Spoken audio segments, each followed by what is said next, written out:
नमस्कार, आप देख रहे हैं खबर उत्तराखंड और मैं हूं आपके साथ जागृति खंतवाल। रुक कर लेते हैं खबरों की ओर। उधम सिंह नगर के जाफरपुर में हल्की बारिश होने के बाद दुकानों में पानी घुस गया, जिसके बाद दुकानदार और स्थानीय लोग जल निकासी को लेकर काफी परेशान है। ग्रामीणों ने कई बार प्रशासन के आला अधिकारियों को अवगत करवाया, शिकायती पत्र भी सौंपा, लेकिन इसके बाद भी समस्या का समाधान नहीं हो पाया।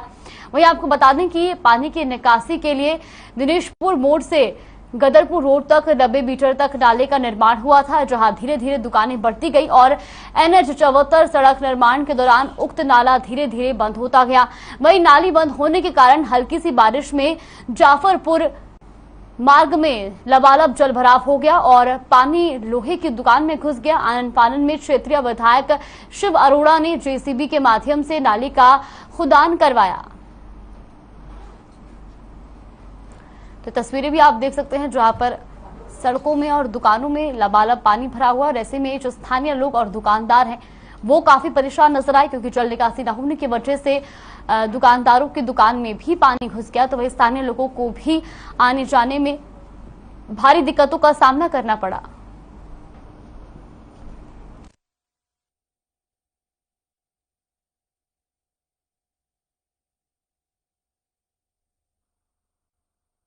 समस्या जब से हाईवे नेशनल हाईवे 74 बना है, उससे पहले ये नाला बना हुआ था, हमारी ग्राम पंचायत की तरफ से बना हुआ था ये। उसके बाद ये टूटने के बाद हाईवे वालों ने हमें ये कहा कि हम आपको हाईवे बनने के बाद नाला बना देंगे, लेकिन इस समस्या का समाधान आज तक नहीं हुआ। जबकि मैं 4 साल से 13 जून 18 से हाईवे वालों के यहाँ, DM साहब के पास, तहसीलदार के पास, विधायक के पास कई बार जा चुका हूँ।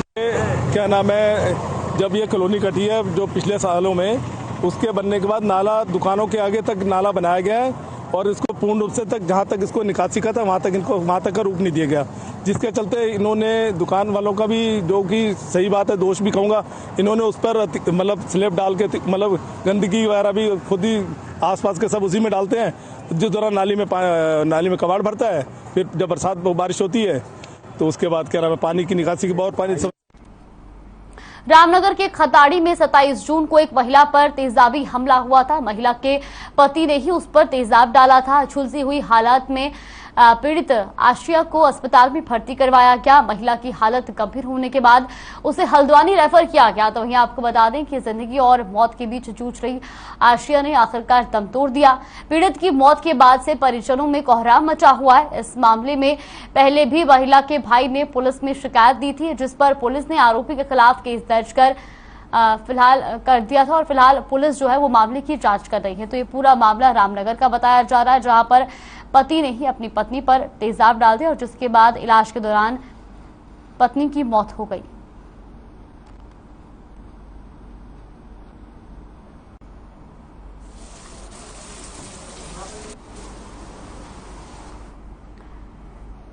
तो आपको बता दें कि ये पूरा मामला रामनगर का बताया जा रहा है, जहां पर पति ने अपनी पत्नी पर तेजाब से हमला कर दिया और जिसके बाद पत्नी को गंभीर हालत में अस्पताल में भर्ती कराया गया।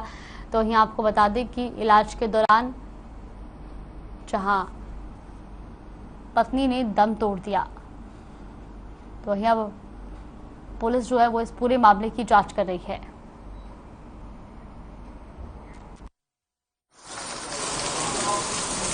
पत्नी के ऊपर तेजाब डालकर उसे इंजर्ड कर दिया था, जिसमें वो गंभीर रूप से घायल हो गई थी, जिसका इलाज पहले रामनगर में, बाद में रेफर होकर सीधा दीवारी में चल रहा था। कल दिनांक 8/7/2022 को इसकी डेथ हो गई है।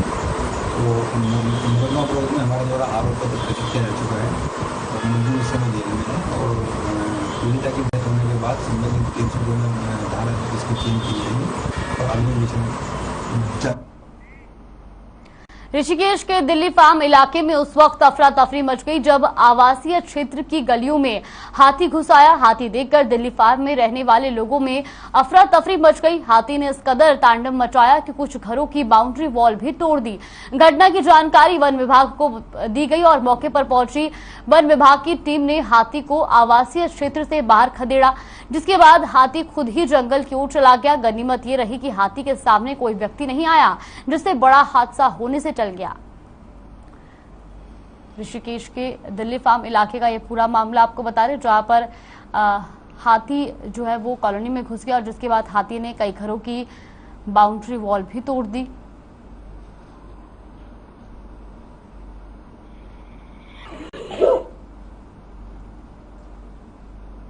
तो हाथी के घुसने के बाद से इलाके में अफरा तफरी का माहौल देखने को मिला। पूरे इलाके में दहशत मच गई, क्योंकि आपको बता दें कि हाथी ने कई घरों की बाउंड्री वॉल भी तोड़ी है। तो ये तस्वीरें भी आप देख सकते हैं, जहां पर जो हाथी है वो इलाके में आता नजर आ रहा है। और जिसके बाद आपको बता दें कि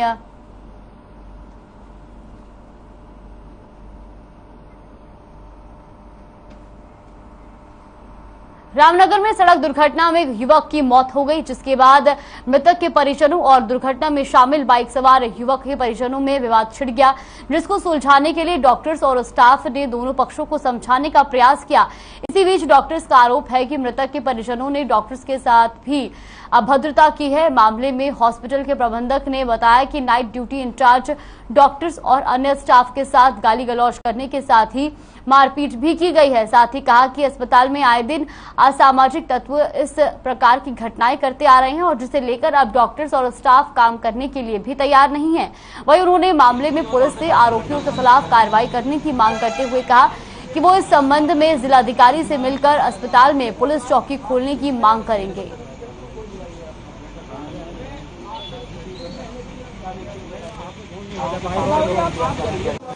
दुर्घटना के बाद वो लोग भी यहाँ पे आए थे जिनके द्वारा दुर्घटना की गई थी और अपने मरीज को भी लेके आए थे। तो डॉक्टर द्वारा उस मरीज को भी देखा गया, लेकिन जो मृतक थे उनके परिजनों ने अस्पताल में उन पे जो जिन्होंने एक्सीडेंट किया था उनके साथ कुछ उनका हाथापाई हुई, आपस में उनकी कुछ प्रॉब्लम हुई। तो उसके बीच बचाव में हमारे जो नाइट इंचार्ज हैं उन्होंने उनको समझाने का प्रयास किया। तो उनके द्वारा हमारे नाइट इंचार्ज को भी कई बार चोटिल किया गया और उनके कपड़े फाड़े गए। एक पेशेंट आया था आरटीए, मतलब रोड एक्सीडेंट, उसके साथ वालों ने आके यहाँ पे बदतमीजी की, क्योंकि जिसने एक्सीडेंट किया था वो भी पेशेंट आया था हमारे यहाँ पे ही। बोल रहे थे कि आपने उसको ऐसे ट्रीटमेंट कर दिया, हमारे को ऐसे कर दिया, पर वो मरा हुआ था पहले, हम उसका क्या ट्रीटमेंट करते पहले ही। इसलिए हमने उनको बोल दिया था कि मर गया है। तो उन्होंने मेरे साथ बदतमीजी की, पहले डॉक्टर के साथ बदतमीजी, स्टाफ के साथ बदतमीजी की उन्होंने। वो ये मुझे भी नहीं पता उनका आक्रोश क्या था, किस लिए कर रहे थे बदतमीजी वो। गदरपुर के तहसील परिसर में जिला लेखपाल संघ की बैठक का आयोजन किया गया, जिसमें 6 बिंदुओं पर चर्चा हुई। खासकर अतिरिक्त क्षेत्रों का काम पटवारियों को दिए जाने पर चर्चा की गई। इस मौके पर जिला अध्यक्ष सतपाल बाबू ने कहा कि पटवारियों को अति क्षेत्र का कार्यभार दिया गया है, जो कि पूरी तरह गलत है। हम लोग बढ़ी हुई जनसंख्या के अनुसार एक क्षेत्र में ही कार्य कर सकेंगे और अगर शासन प्रशासन दबाव बनाता है तो मजबूरन बड़े आंदोलन को बाध्य होना पड़ेगा और हम लोग अतिरिक्त क्षेत्रों के काम बहिष्कार कर रहे हैं। इसके अलावा शासन की ओर से राशन कार्डों के सत्यापन का काम पटवारियों को दिया गया है, जो कि पूरी तरह गलत है। ये काम खाद्य आपूर्ति विभाग और ब्लॉक स्तर से होता है, इसलिए हम लोगों ने इस कार्य को करने से स्पष्ट मना कर दिया है। जिला कार्यकारिणी के नियमों के अनुसार जो पटवारी इन कार्यों को करता हुआ पाया जाएगा, उस पर भी हम लोग अपनी यूनियन के हिसाब से कठोर कार्रवाई करेंगे। यहाँ पे लगभग हमेशा 35-40% लेखपाल जो कि पद हैं वो रिक्त जा रहे हैं, भर्ती पूरी नहीं हो पा रही है। मान लो भर्ती अगर 100 लोगों की भर्ती कर रहे हैं, लेकिन पद रिक्त जा रहे हैं 140 रह जा रहे हैं। तो अभी वर्तमान में जो है लगभग हमारे पास 144 पटवारियों के सापेक्ष कुछ 87 पटवारी कार्यरत हैं, मतलब कुल मिला के 40% पटवारियों के पद जो है रिक्त हैं। कि यहाँ पे लगभग हमेशा 35-40% लेखपाल जो कि पद हैं वो रिक्त जा रहे हैं, भर्ती पूरी नहीं हो पा रही है। मान लो भर्ती अगर 100 लोगों की भर्ती कर रहे हैं, लेकिन पद रिक्त जा रहे हैं 140 रह जा रहे हैं। तो अभी वर्तमान में जो है लगभग हमारे पास 144 पटवारियों के सापेक्ष कुछ 87 पटवारी कार्यरत हैं, मतलब कुल मिला के 40% पटवारियों के पद। प्रदेश में लगातार बारिश हो रही है, जिसके चलते बाथ विकास नगर से लगते जौनसार बावर क्षेत्र में तेज मूसलाधार बरसात के चलते जगह जगह मार्ग बाधित हो रहे हैं। भारी बरसात के कारण जौनसार बावर की लाइफ लाइन कहे जाने वाले कालसी चक्राता मोटर मार्ग पहाड़ी मलवा आने से बंद हो गया, जिसको पीडब्ल्यूडी की जेसीबी मशीन से खुलवाकर शुरू करवाया गया। तो वही इन सब के बीच प्रशासन की लापरवाही भी सामने आई है। दरअसल तहसील विकास नगर क्षेत्र अंतर्गत कई क्षेत्र ऐसे हैं जहां नदी किनारे झुग्गी झोपड़ी वाली बस्तियां बसी हैं, जिन्हें खाली नहीं करवाया गया है। हालांकि इस संबंध में एसडीएम विकासनगर विनोद कुमार का कहना है कि मानसून को लेकर प्रशासन पूरी तरह मुस्तैद है, जिसके चलते संभावित स्थानों को 8 बाढ़ नियंत्रण चौकियां बनाई गई हैं और संबंधित टीमों को अलर्ट पर रखा गया है। साथ ही नदी किनारे बसी बस्तियों में मुनादी करवाई जा रही है।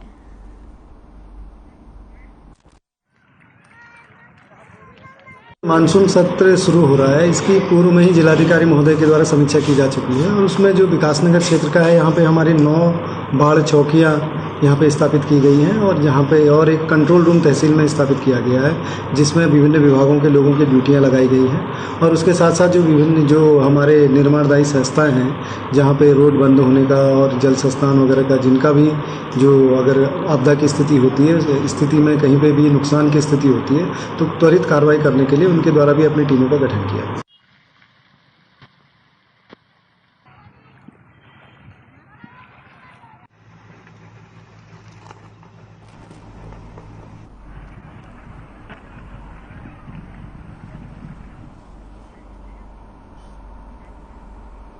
नैनीताल में लगातार हो रही मूसलाधार बरसात मौसम विभाग के रेड अलर्ट को सही साबित करती दिखाई दे रही है। भारी बारिश के चलते गौला, दंधौर, कोसी सहित कई नदियां उफान पर है। लिहाजा पुलिस प्रशासन ने नदी किनारे रहने वाले लोगों को अलर्ट किया है।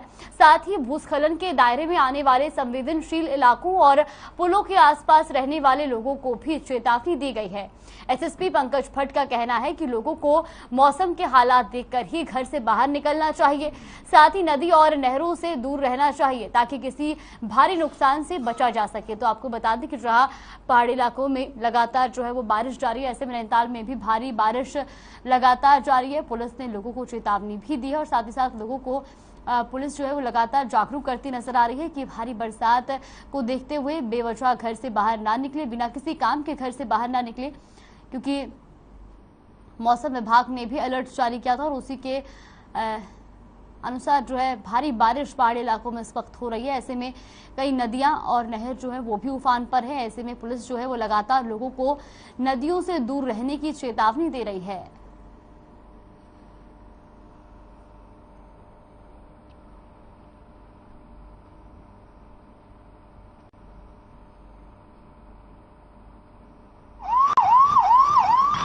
नैनीताल डिस्ट्रिक्ट में रेड अलर्ट मौसम विभाग द्वारा जारी किया गया है। हल्द्वानी शहर में भारी बरसात हो रही है, इसलिए सुरक्षित यात्रा कीजिए और सबसे ज़्यादा महत्वपूर्ण यह है कि किसी भी नाले, नदी जिसमें उफान पे आ रहा है वहाँ उसको पार करने की कोशिश मत कीजिए।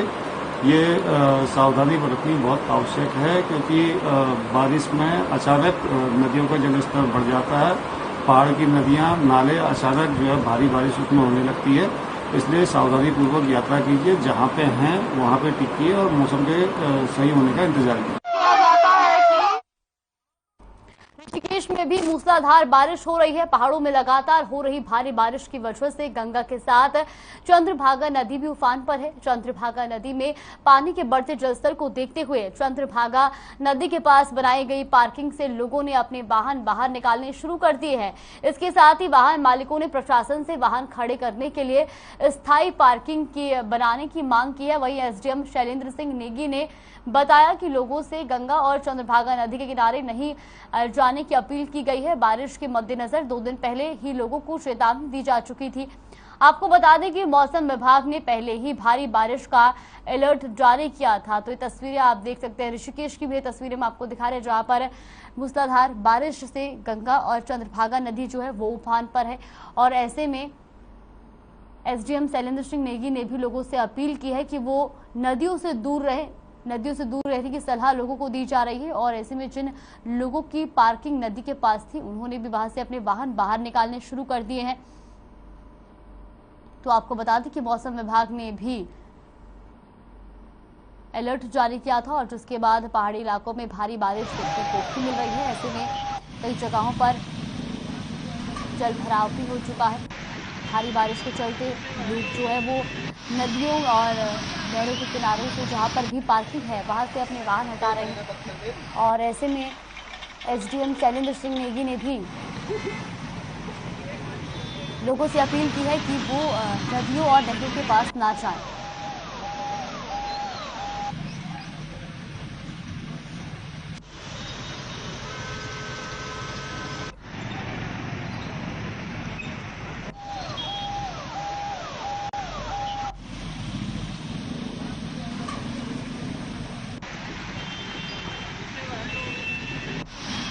सर आज से कुछ समय पहले जब हमारा नगर पालिका में ये क्षेत्र हुआ करता था तब हमें यहाँ पार्किंग हमें ये पार्किंग दी गई थी, तो नगर पालिका की तरफ से हमें यहाँ अस्थायी पार्किंग दी गई थी। उसके बाद हम लोग बाजार में खड़े होते थे, उसके बाद हम यहाँ पे आके खड़े हो गए, हमारे लिए बढ़िया हो गया कि जाम से मुक्ति मिल गई, हम लोगों को थोड़ा सा अच्छा लगता था यहाँ पे। उसके बाद जब भी बरसात में यहाँ बरसाती पानी आता है, ये यहाँ नदी आ जाती है, तो उस समय हम लोगों को बहुत दिक्कत परेशानी होती है।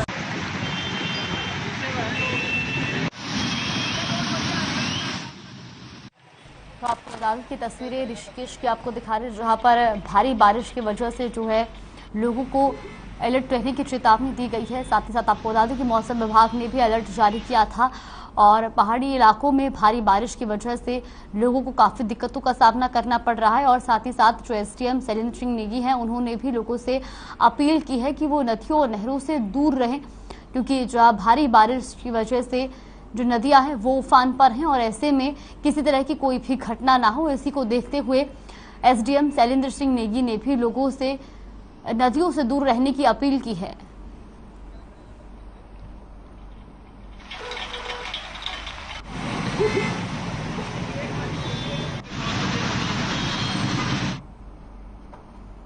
देहरादून में युवा कल्याण जिलाधिकारी कार्यालय और सचिवालय के कई बार चक्कर लगाने के बाद भी सफलता नहीं मिलने पर पीआरटी के जवान प्रदेश कांग्रेस उपाध्यक्ष सूर्यकांत धस्माना के पास मदद मांगने पहुंचे। इस दौरान धस्माना ने कहा कि पीआरडी के एसडीआरएफ से हटाए गए नौजवान धक्के खा रहे हैं।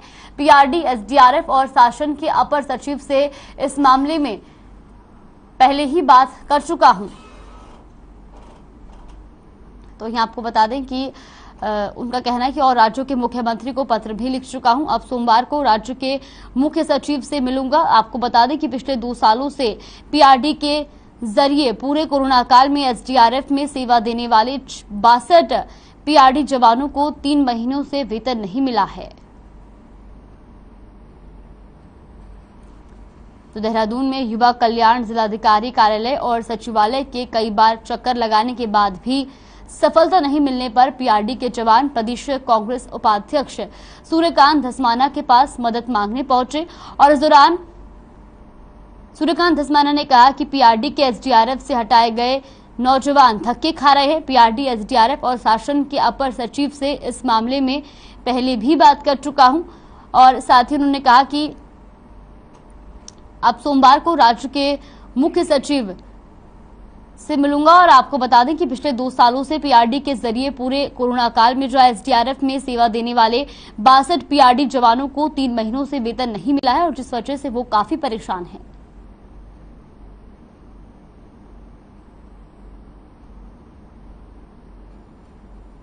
एसडीआरएफ ने इनकी डिमांड करी, पीआरडी ने इनको ड्यूटी पे भेजा। पहली लहर, दूसरी लहर, तीसरी लहर, तीनों लहरों में इन्होंने काम किया और तीनों लहरों में काम करते वक्त जब 2 वर्ष का कार्यकाल था उसमें कई बार ऐसे इश्यू आए कि इनकी 2-2, 3-3 महीने की जो पगार है वो इनको समय पर नहीं मिली। ये बार बार मेरे पास आते थे, मैं बातचीत करता था अधिकारियों से, तो इनकी तनख्वाह रिलीज उसके बाद होती थी।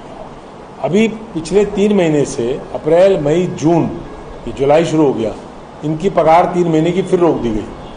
और जब रोक दी गई तो मैंने पीआरडी के अधिकारियों से भी, एसडीआरएफ के अधिकारियों से भी और शासन के अधिकारियों से भी बातचीत करी। सर हम 2 साल से कोविड काल में ड्यूटी कर रहे हैं सर एसडीआरएफ में।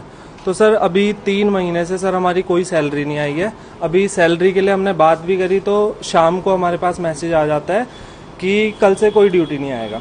अब सर हमारे पास ना कोई ड्यूटी है, कोई रोजगार नहीं है और सर 3 महीने से कोई सैलरी भी नहीं आई है। सर अब हमें जो हम 2 साल से कोविड काल में ड्यूटी कर रहे हैं, हमें कोई रोजगार नहीं मिला सर। 4 साल के बाद ये अग्निवीर को क्या रोजगार देंगे सर। मुस्लिम यूनिवर्सिटी वाले बयान को लेकर चर्चाओं में आए आकिल अहमद का एक और विवादित बयान सामने आया है। आपको बता दें कि जहां पर विकास नगर के सिलाकुई में आयोजित प्रेस कॉन्फ्रेंस में आकिल अहमद ने केंद्र सरकार पर गंभीर आरोप लगाए हैं। आपको बता दें कि आकिल अहमद ने कहा है कि जब से बीजेपी की केंद्र सरकार सत्ता में आई है तभी से हिंदू मुस्लिम विवाद पैदा हो गया है। इसके साथ ही आकिल अहमद ने कहा कि बीजेपी लाशों पर राजनीति करके 2024 का चुनाव जीतना चाहती है।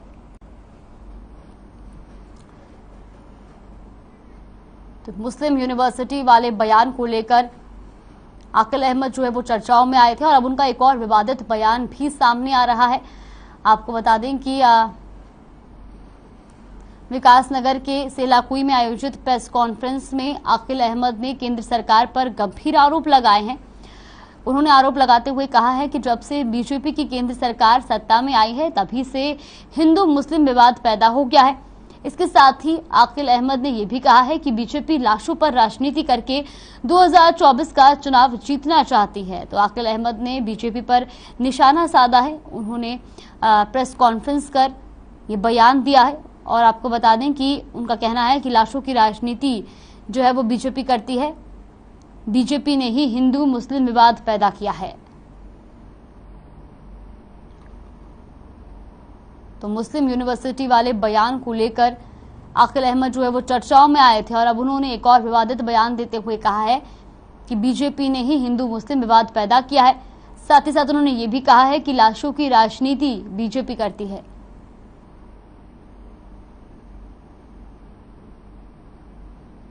तो आपको बता दें कि विकासनगर के सेलाकुई में आयोजित प्रेस कॉन्फ्रेंस में आकिल अहमद ने केंद्र सरकार पर ये गंभीर आरोप लगाए हैं और उनका ये कहना है कि बीजेपी की केंद्र सरकार सत्ता में आई है तभी से हिंदू मुस्लिम विवाद पैदा हुआ है। साथ ही साथ उन्होंने कहा कि बीजेपी लाशों पर राजनीति करके 2024 का चुनाव जीतना चाहती है।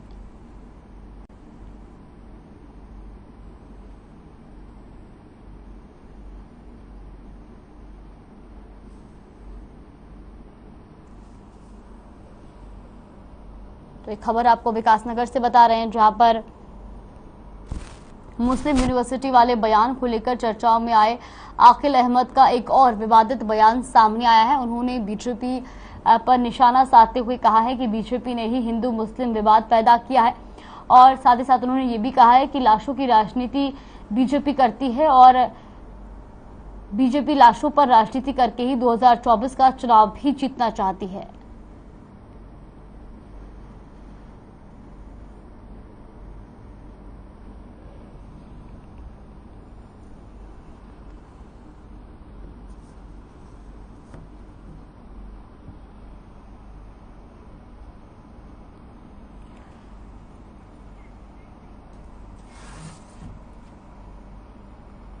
चंपावत के तराई क्षेत्र बनबासा में हुड्डी नदी में अवैध खनन रुकने का नाम नहीं ले रहा है। प्रशासन की उदासीनता से खनन माफियाओं के हौसले बुलंद है। माफिया नदी में मिट्टी के अलावा रेत और पत्थरों के अवैध खनन का कार्य रोक टोक कर रहे हैं और हुड्डी नदी से अवैध रूप से रेत निकालकर स्टॉक किया जा रहा है। बारिश के कारण इन दिनों हुड्डी नदी के किनारे बसे आबादी क्षेत्रों में नदी से भारी मात्रा में खनन किए जाने की संभावना है। बनबासा की नदी के किनारे इस सीजन में अस्थायी रूप से बांधने के लिए काम शुरू कर दिया गया है, जिससे इस सीजन में नदी से होने वाले नुकसान को कम से कम किया जा सके। तो वहीं आने वाले समय में जब तक नदियों के तट को अस्थायी रूप से बचाने के उपाय पूरे नहीं कर लिए जाते हैं तब तक नदी से होने वाले भू कटाव को रोकने के लिए सिंचाई विभाग कार्यरत है। तो चंपावत में हुड्डी नदी में अवैध खनन नहीं रुक रहा है। खनन माफियाओं के हौसले लगातार बुलंद दिखाई दे रहे हैं और बिना रोक टोक के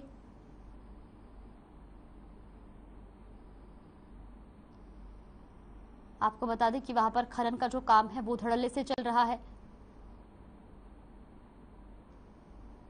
तो चंपावत के तराई क्षेत्र बनबासा में हुड्डी नदी में अवैध खनन रुकने का नाम नहीं ले रहा है। प्रशासन की उदासीनता से खनन माफियाओं के हौसले बुलंद हैं और माफिया नदी से मिट्टी के अलावा रेत और पत्थरों के अवैध खनन का कार्य बेरोक टोक कर रहे हैं। हुड्डी नदी से अवैध रूप से रेत निकालकर स्टॉक किया जा रहा है और बारिश के कारण इन दिनों हुड्डी नदी के किनारे बसे आबादी क्षेत्रों में नदी से भारी मात्रा में खनन की जाने की संभावना है। बनबासा की हुड्डी नदी के किनारों को इस सीजन में अस्थायी रूप से बांधने के लिए काम शुरू कर दिया गया है और जिसे इस सीजन में नदी से होने वाले नुकसान को कम से कम किया जा सके। तो वहीं आने वाले समय में जब तक नदियों के तट को स्थायी रूप से बचाने के उपाय पूरे नहीं कर लिए जाते हैं तब तक नदी से होने वाले भू कटाव को रोकने के लिए सिंचाई विभाग कार्यरत है।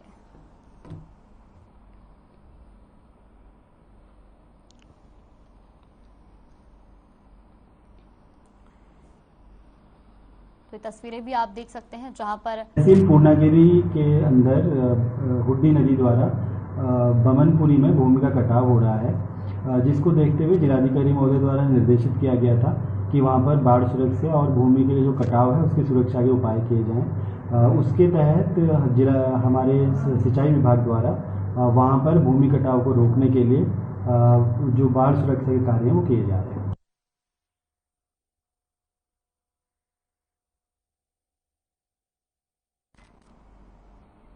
लक्सर तहसील क्षेत्र में पीएम किसान सम्मान निधि के पात्र और अपात्रता को लेकर एसडीएम लक्सर के नेतृत्व में जांच की जा रही है।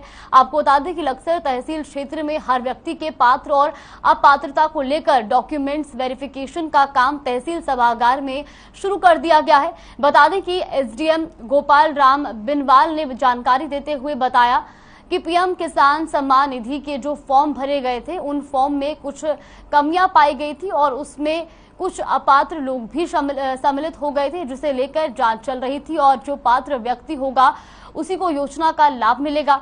इस संबंध में जितने भी फॉर्म भरे गए थे उनकी जांच चल रही है और उनकी पारदर्शिता को देखते हुए कार्रवाई की जा रही है। तो लक्सर से खबर आपको बता रहे हैं, जहां पर आपको बता दें कि तहसील क्षेत्र में पीएम किसान सम्मान निधि के पात्र और अपात्रता को लेकर एसडीएम लक्सर के नेतृत्व में जांच की जा रही है। लक्सर तहसील क्षेत्र में हर व्यक्ति के पात्र और अपात्रता को लेकर डॉक्यूमेंट्स वेरिफिकेशन का काम तहसील सभागार में शुरू कर दिया गया है। बता दें कि एसडीएम गोपाल राम बिनवाल ने जानकारी देते हुए बताया कि पीएम किसान सम्मान निधि के जो फॉर्म भरे गए थे उन फॉर्म में कुछ कमियां पाई गई थी और उसमें कुछ अपात्र लोग भी सम्मिलित हो गए थे, जिसे लेकर जांच चल रही है और जो पात्र व्यक्ति होगा उसी को योजना का लाभ मिलेगा। इस संबंध में जितने भी फॉर्म भरे गए थे उनकी जांच चल रही है और उनकी पारदर्शिता को देखते हुए कार्रवाई की जा रही है।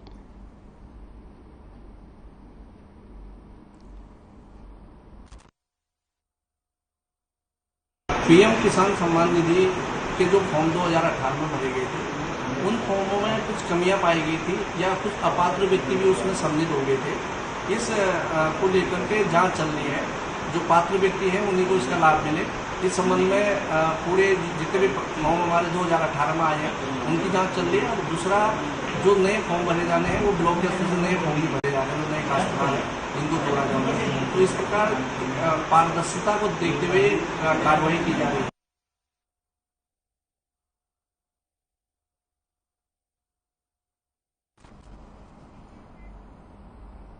अल्मोड़ा की मस्जिदों में भी अमन चैन की दुआ के साथ ईद उल अजहा की नमाज अदा की गई। काफी संख्या में मुस्लिम समाज के लोगों ने नमाज अदा की और इस मौके पर लोगों ने एक दूसरे को गले लगाकर ईद की शुभकामनाएं दी।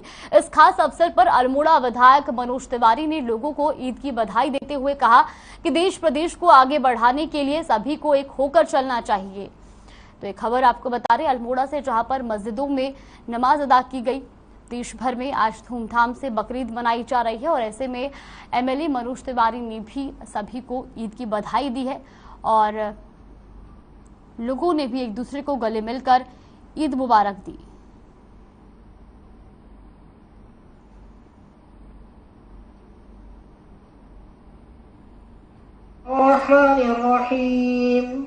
मालिक यौमिद्दीन इय्याका नअबुदु।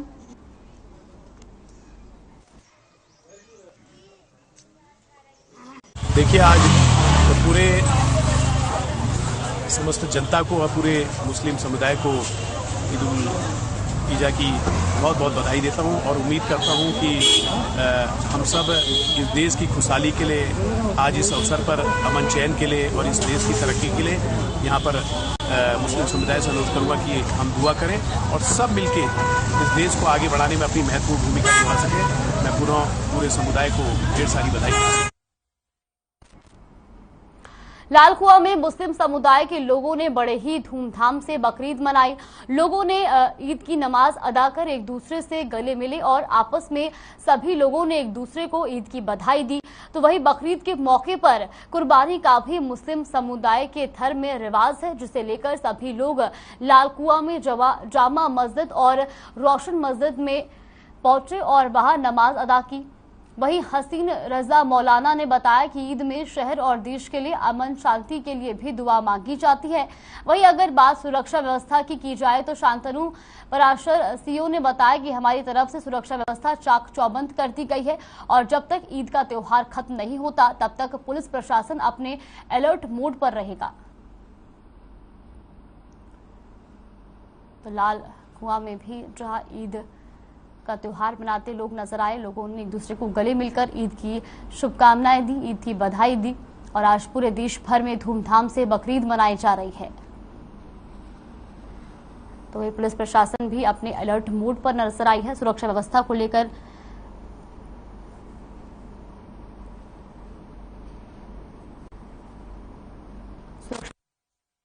आज देश के लिए दुआएं मांगते हैं कि देश हमारा खुशहाल और हर आदमी खुश रहे और देश में जो अमन और चैन बना रहे। हम ईद के दिन आज मौलाना साहब ने हमारी ये दुआ मांगी कि जो देश के अंदर एक भाईचारा खत्म होता चला जा रहा है धीरे धीरे, ये सब बने और सब लोग एक साथ इकट्ठा होकर रहें और सब जैसे पहले प्यार मोहब्बत था वैसे ही रहना चाहिए आदमी को। वैसे ही मौलाना साहब ने भी आज इस बात की दुआ मांगी और हम भी ये दुआ मांगते हैं आज ईद के दिन के देश में अमन और चैन रहे और सब लोग खुश रहे।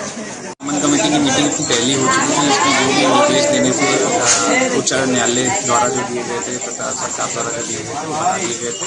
तो अभी ईद की नमाज सकुशल संपन्न हो गई है, शांतिपूर्वक संपन्न हो गई है और अभी जो कुर्बानी का त्यौहार है वो मनाया जाएगा। पुलिस व्यवस्था जो यहाँ पे है ड्यूटी अच्छे से लगाई गई है और सब कुछ शांति के साथ।